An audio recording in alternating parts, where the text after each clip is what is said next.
శ్రావణ సోమవారం సాయంత్రం అడవిలో ఒక పెద్ద వృక్షంపై చిలక ఓం నమ శివాయ అనే మంత్రాన్ని పదే పదే జపిస్తూ ఉంటుంది. అప్పుడు పక్కనే ఉన్న కాకి హాస్యంగా, చిలక, ఎన్నిసార్లు అదే పేరేంటి, ఎప్పటికీ జపమేనా నీ పని? అప్పుడు చిలక శాంతంగా, ఇది శ్రావణ సోమవారం కాకి, ఈరోజు భక్తితో తలిస్తే శివుడు మెచ్చుతాడు. మనం పక్షులైన మనకు కూడా భక్తి ఉంది. కాకి, అలాగా, శివుడు మనల్ని పట్టించుకుంటాడా? చూద్దాం మరి.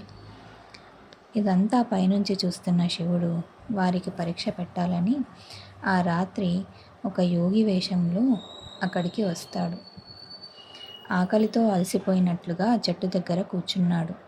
చిలక, ఓ యతివరా, మీరు అలసిపోయినట్లు అనిపిస్తున్నది, ఈ ఫలాలు తినండి అని ఫలాలు ఇస్తుంది. కాకి, నేనేమీ ఇవ్వలేను కానీ మీరు నిద్రపోవటానికి ఈ చెట్టు మంచి గాలిని ఇస్తుంది అని అంటుంది. శివుడు రెండు పక్షుల మృదుల హృదయాన్ని చూసి ఆనందించెను. తన నిజస్వరూపాన్ని చూపించాడు. కాకి, నీవు కేవలం మాటలతో కాదు, ఆశ్రయం ఇచ్చావు.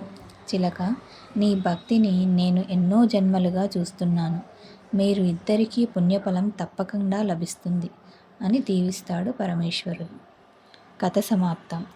కథ కనుక మీకు నచ్చినట్టయితే లైక్ చేయండి, షేర్ చేయండి, కామెంట్ చేయండి. మరిన్ని మంచి మంచి కథల కోసం నా ఛానల్ సబ్స్క్రైబ్ చేసి నన్ను ఎంకరేజ్ చేయండి.